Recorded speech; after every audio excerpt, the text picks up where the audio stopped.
24-hour News 8 special presentation. Is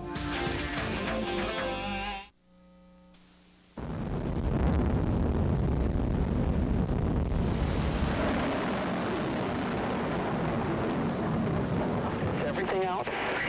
All over Kent County. In spots or just? Just about everywhere, it seems. There's trees across pretty much every road in the county. The electrical wire is down and it's on fire. Okay, we're on the way. Oh my God, I gotta go. It's calling in on me. The condos have been hit. There's people trapped in there. I am at a condo unit, and I believe that the unit, the roof just fell on our unit. Okay, is anyone inside yet? Yes, I'm trapped inside. We're at the Grand Haven campground. We're not hurt, but there are a lot of trailers and things turned over here. Blown apart, drawn together. This is a 24-hour News 8 special presentation. Good evening, everybody. I'm Tom Van Howe. And I'm Suzanne Jiha. Thank you for joining us for this 24-hour News 8 special, Blown Apart, Drawn Together. Isn't this something? A house blown apart. The belongings strewn everywhere. A shoe that'll probably never find its mate. A storm that blew in and changed our lives, many of us forever. It's a storm we won't forget, that's for sure. It rocked our businesses, our foundations, our boats, our sense of security, and left all of us kind of shaking our heads in wonder. Would you believe Tom and I are standing on the wall of this duplex, the upper floor? Look at this. It fell down intact. Look at the window, the blinds, the curtains here, everything all intact. You look up and down this street and you'll see examples, just the very same thing. We want to begin our special report with that last day of May and those early morning hours when the storm blew ashore. But let's take a look at what happened last night. These explosions are transformers exploding, and you can see now the power was out. There were several of those during the night around here last night, and look at the lightning. There's literally hundreds of trees smashed and laying down all over the highways of Spring Lake. There's a house trailer that's tipped over, laying on its side. Several other buildings have had major damage to them. The biggest damage was from straight-line winds that gusted as high as near 100 miles per hour.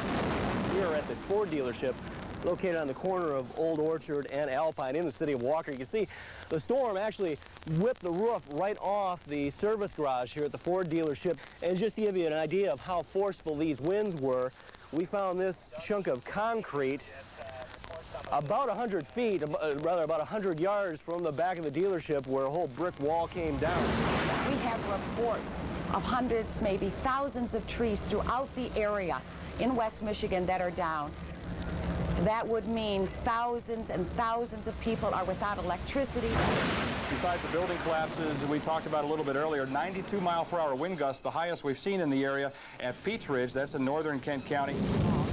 Just west of I-96, an industrial park off of Walcott Court is left looking like it was bombed. 4 huge warehouse structures had their roofs blown off, and much of them landed on the nearby highway. Tom, how you doing? I'm doing fine, Larry. I can't say the same for everybody out here. No matter where we went, it was a mess. Just trees everywhere. These were just straight-line winds. No twisting motion observed to the damage pattern. Everything just fell in around us. And so we managed to get out from under the rubble, and we made it. The devastation of all those trailers tipped over. It is remarkable if no real serious injuries occurred there. So this is obviously a storm that, as time goes by, we're learning more about, and we're learning just how serious it was. It was terrible. It was terrible. I never want to go through that again. I told me I wanted to go home last night. I wanted to go home. Never mind. Dawn Pickett is just back from Rockford, and she's live in our newsroom with the story from there. Dawn? Residents are surveying the storm's aftermath, documenting the disaster. It's evident damage is massive, and so is the cleanup. I got up, it woke me up, and I got out of bed, and I realized we had a strong wind. And about 2 seconds later, I heard glass crashing, and it had sucked the top half of my living room window out. There's no way for me to get out of my driveway because my driveway is blocked with power line, so we're just kind of stuck here. The storm disturbed not only the living, it ripped through this cemetery as well, sending branches and entire trees crashing down among the grave sites. The storm exploded on shore at Muskegon State Park. All along Memorial Drive, the entrance to the state park, the storm cut a path. Nearby, along the north shore of Muskegon Lake, front yards which were once studded with huge trees 100 years old today are now gone. Well, we're going to have to start over again and wait another 80 or 100 years to get that back. I've been with the company for 21 years and have never seen this type of damage or devastation. Shortly after the storm hit the lakeshore, I came to Spring Lake, and like so many others, I was astonished at what I saw. So much damage, so many of these old trees which have been standing here as silent touchstones to our own past were gone, mowed down like so many bowling pins. And about a mile east of here, at Country Estates Mobile Home Park, the residents there were just coming out to take a look at the damage when Susan Samples arrived on the scene. Country Estates Mobile Home Park just northeast of Spring Lake. Judy Carlisle bought a home here less than a year ago, her first mobile home. I thought we were dead. When the storm hit, Carlisle was certain it was all over. Our trailer was shaking right off the foundation, and I just held my husband's hand and I says, this might be it. Fortunately, it was not, at least not for the Carlisles. Their car is another story. This is the Suburban they bought just yesterday. We went to the insurance company as soon as we got it, and they were closed, so we don't even have insurance on it. Just down the road a bit, another resident of Country Estates Mobile Home Park is still surveying her damage. Carol Rowell awoke to find a tree in her tub. When I went in the bathroom, I thought, what's hanging in there? And it was my ceiling hanging. So I grabbed what I could and ran. This is Carol Rowell's front yard, a forest of fallen trees, trees that she used to think were relatively safe. There were so many, she thought, if one fell, the others would catch it. This morning, they all fell, yanked out of the earth, roots, dirt, and all. Today, the cleanup. Neighbors here are taking down the tree limbs that the storm did not, all the while trying to remember that it could have been much worse. I'm just grateful that I have my kids, and we're okay. I told my husband, at least we're alive, at least our dog's alive. That's all I care. And that, Susie, is what people kept saying that day over and over again. There was no serious injury or death directly attributable to the storm. That is what we are all still amazed about. That's the best part about the storm. This, of course, is the worst part. We want to show you much more from the storm of '98, including how neighbors rallied to help each other in the aftermath of the storm. And how everyday life, little things like going to school or to work, became a new experience for people in the areas damaged by the storm. I'm Chief Meteorologist Craig James, and I'll show you why scenes like these trees prove that this storm was not a tornado. Stay with us. Nobody got hurt, and that's amazing. I mean, that's the best part of it all. Welcome back to this 24-hour News 8 special, Blown Apart, Drawn Together. It was a frightening experience when those hurricane-force winds, maxing out at about 130 miles an hour, swept across our area. But almost immediately, we saw people pitching in and helping out. And in no time at all, scenes like this were commonplace, where sticks and twigs and branches and limbs and sometimes trees themselves were stacked up to 10 feet high along roads everywhere. The cleanup effort was underway, and almost everyone was helping out. It's been an all too familiar sound in communities all across West Michigan. The buzz of chainsaws in Grand Haven, Norton Shores, Rockford, and lots of towns in between. The storm's extremely high winds took a heavy toll on countless trees, leaving huge pieces of timber in places they had never been before. On tops of cars, blocking roads, and lying in the yards of bewildered homeowners. It was quite an event, no doubt about it. The cleanup task has been monumental, but it didn't take long for people to pitch in. Some of the work went to professionals. Tree services are swamped, doing what they can to meet emergency needs before working their way down those long waiting lists. But for a lot of people, the cleanup has been branch by branch and limb by limb. That's what we've been doing, is picking up leaves and picking up the sticks and everything in the yard, so it keeps you busy. In Spring Lake, Sammy Spencer was on the job with his little red wagon. My mommy's cleaning the house and a storm broke my house. But wagons and families can do only so much, and before long, low-risk offenders were sent out to hard-hit communities clearing trees and chipping wood. Now, this is our major power problem. After assessing the damage in mangled marinas and crumbled condominiums, political leaders started promising additional help. Pretty scary, was it? Governor Engler shared news of state funding to clear debris with storm-weary residents in a shattered Walker neighborhood. The state also mobilized the National Guard to areas in desperate need of manpower and equipment. Residents in Spring Lake welcomed the engineers with open arms. I think it's wonderful. I really do. I didn't know they were coming until I just saw the trucks here. But they'll get a lot of this stuff out of here that the city, you know, the city's so busy they can't do it. Team efforts have been the name of the game in this cleanup effort. AmeriCorps volunteers helped clear a devastated Muskegon State Park. We have been pretty much overwhelmed by the damage to our trees.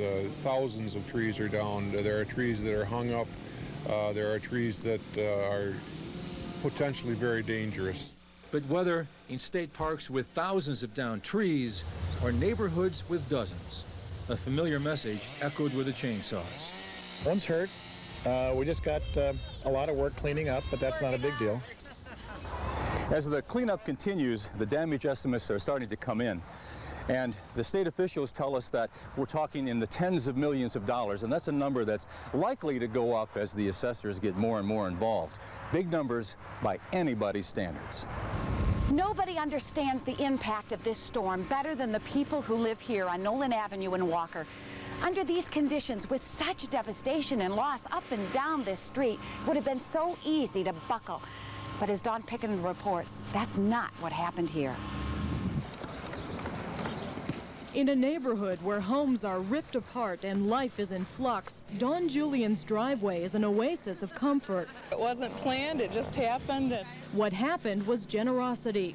Donations of food, clothing, money, and help. Members of Julian's church delivered some of these gifts. Others came from neighbors, friends, and strangers. It's been overwhelming to me, the response of the community. At least we don't have to use the stairs, huh? This is what's left of Alan Frizzell's duplex. We just started digging into it to see what's salvageable. Frizzell says even though his home's demolished, his family's okay. So he's clearing out his own mess and helping neighbors with theirs. But I guess it's part of life, and you accept what comes and make the best of it.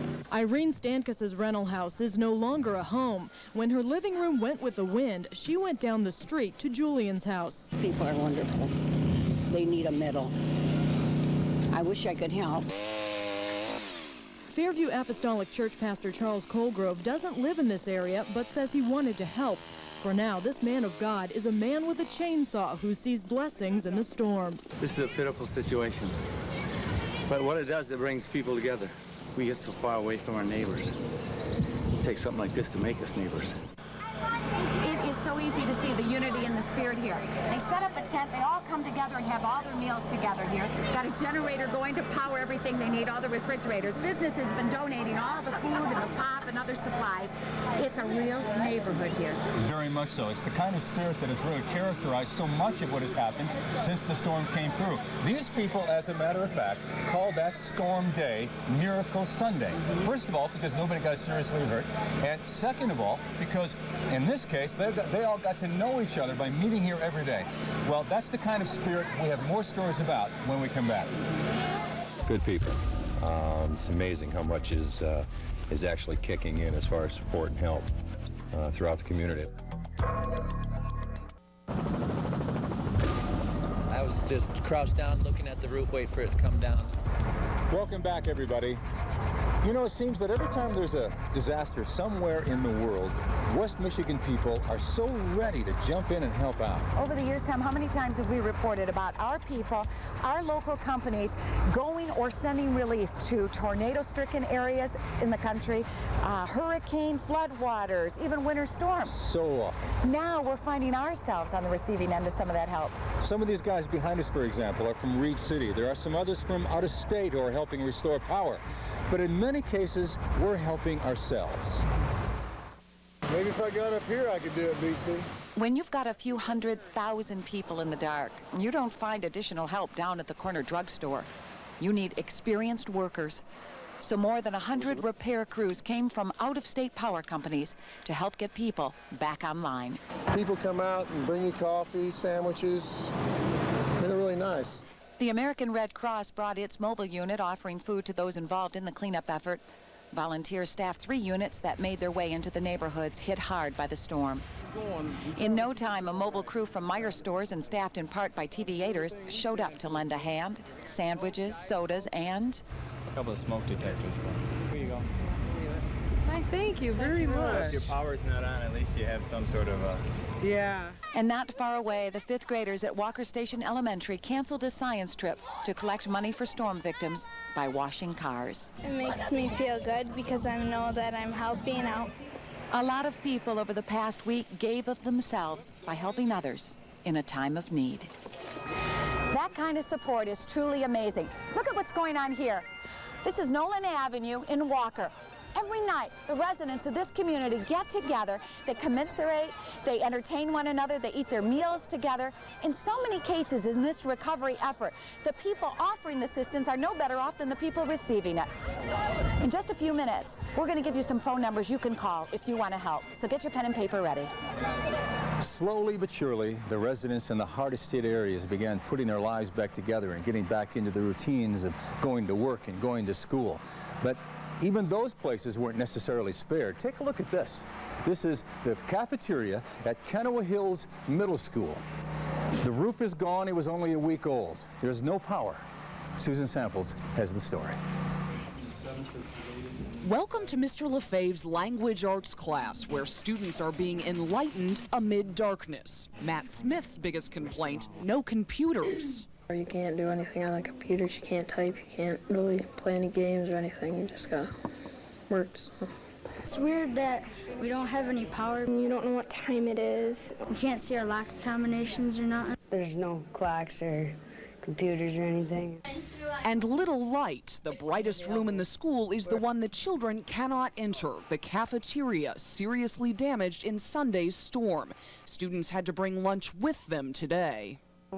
I think we're making the best of a tough situation. And all of the teachers here spent time this morning talking with students about this weekend's storm, letting the children tell their stories. In almost every classroom, there's at least one child whose home was seriously damaged. It's sad because one of my good friends, his house is gone, so now she has nowhere to live. I think it's good for the parents that the kids got back here, and good for the kids that they came back here and could talk about what happened over the weekend. Today's lesson, learning to do without to go on in the face of great loss. These students were among 640,000 Michigan residents who were left in the dark because of the storm. Consumers Energy says it was the single largest power outage in the history of the company. Still to come, meteorologist Craig James with an explanation on the storm and why it was not a tornado. It happened in about 30 seconds. Well, all of a sudden, we just heard this big kaboom and just dropped. It just got real intense, real fast, and it was scary. And I'm meteorologist Craig James, and we're live in the Walker area now, where during the peak of the storm, winds are estimated at 120 to 130 miles an hour. Now, I'm sure to most people it must have seemed like a tornado. I'm sure it sounded and felt like one, but the truth is it really wasn't a tornado. Damaging thunderstorms formed in the eastern Dakotas and western Minnesota around sunset Saturday evening, May 30th, and raced eastward at over 70 miles an hour.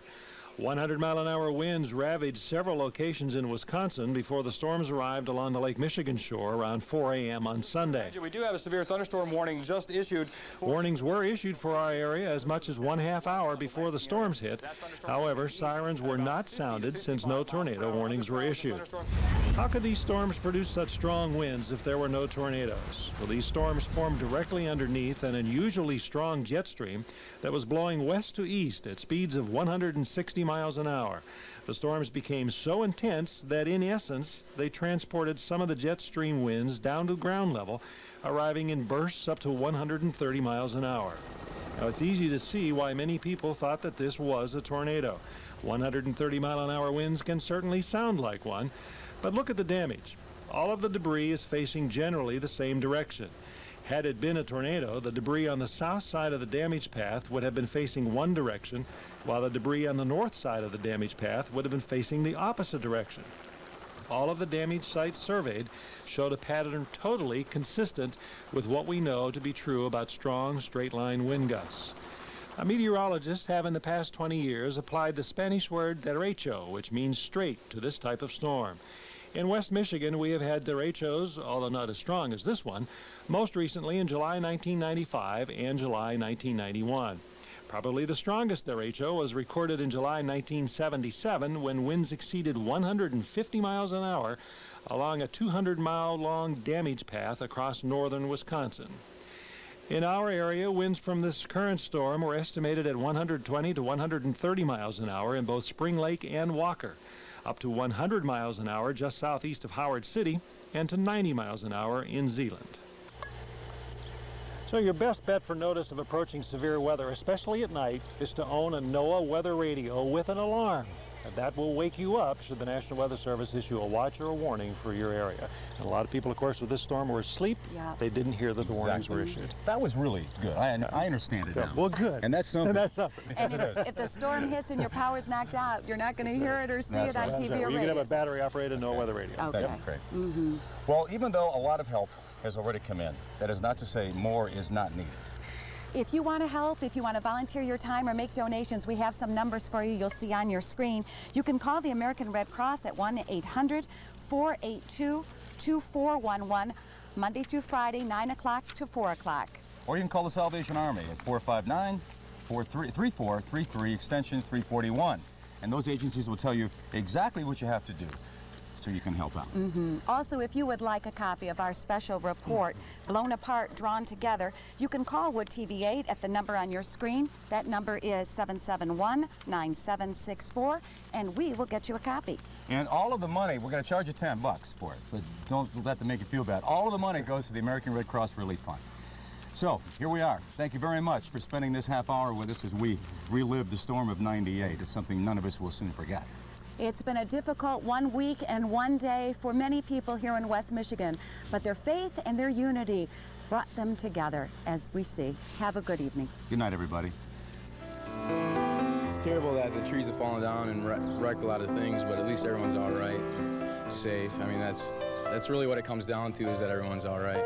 People started coming for church, so we weren't going to cancel church. So we figured we'd have an outside service this morning. Kind of the weather kind of helped us make that decision. They're $1. Only $1. They just give them away because their electricity cut off.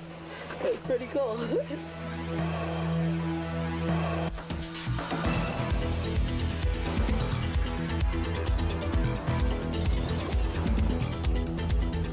Nobody got hurt, and that's amazing. I mean, that's the best part of it all.